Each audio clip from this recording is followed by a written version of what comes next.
বর্তমান সময়ে social media শুধু যোগাযোগের মাধ্যম নয়, এটি হয়ে উঠেছে আয়ের অন্যতম বড় প্ল্যাটফর্ম।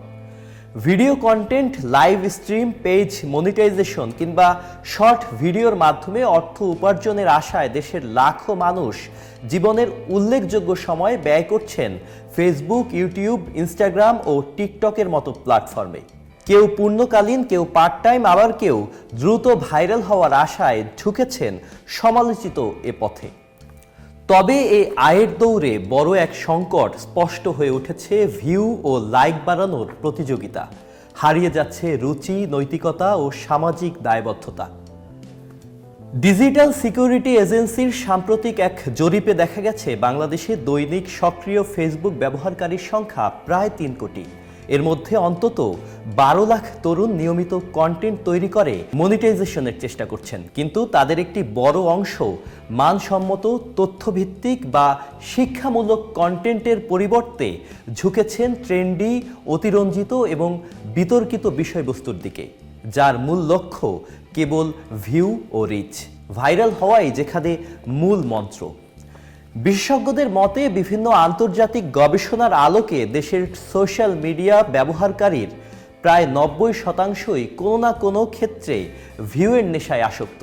এর মধ্যে ৭০% তরুণ তরুণী এবং ২০% প্রবীণ। তারা সাধারণভাবে প্ল্যাটফর্মে প্রবেশ করলেও একসময় অ্যালগরিদমের চাপে পড়ে এমন কন্টেন্ট তৈরির জন্য যুক্ত হচ্ছেন যা শেষটা অনেক ক্ষেত্রে ব্যক্তিগত বা সামাজিকভাবে ক্ষতিকর।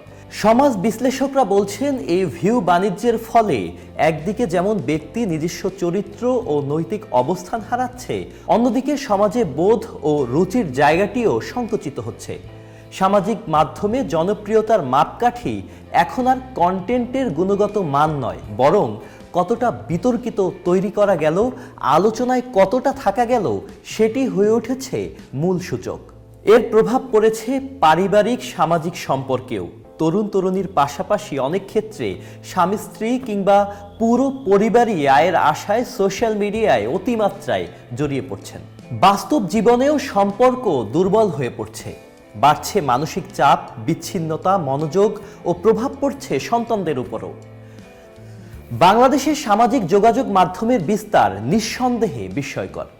৪ কোটিরও বেশি ব্যবহারকারী নিয়ে দেশটি দক্ষিণ এশিয়ার অন্যতম ডিজিটাল সংযুক্তির রাষ্ট্রে পরিণত হয়েছে।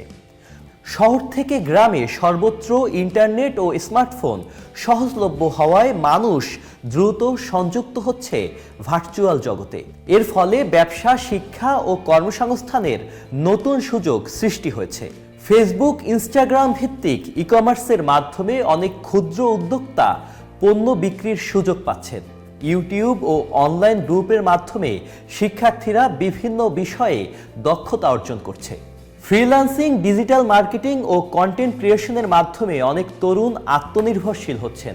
তবে এর বিপরীতে স্পষ্ট হচ্ছে আরেকটি চিত্র।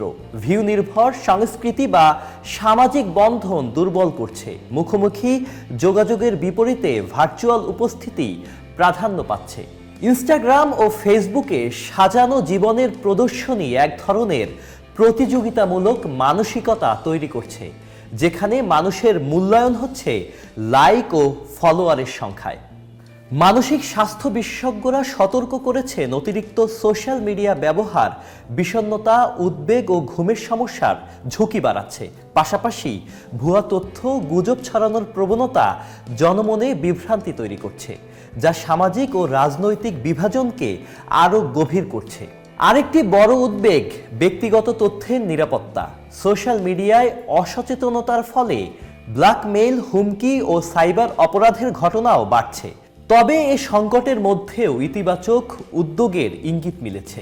অনেকেই এখন ডিজিটাল ডিটক্স ও দায়িত্বশীল অনলাইন আচরণের প্রয়োজনীয়তা বুঝতে শুরু করেছেন। কিছু সামাজিক সংগঠন ও শিক্ষা প্রতিষ্ঠান ডিজিটাল সাক্ষরতা ও নিরাপদ ব্যবহারের বিষয়ে সচেতনতার কার্যক্রম চালাচ্ছে।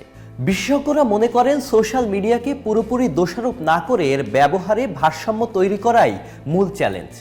শিক্ষা প্রতিষ্ঠানগুলোতে ডিজিটাল আচরণ ও তথ্য যাচাই বিষয়ে কর্মশালা, মানসিক স্বাস্থ্য সহায়তা জোরদার করা এবং সাইবার অপরাধ দমনে কার্যকর আইনি প্রয়োগ জরুরি।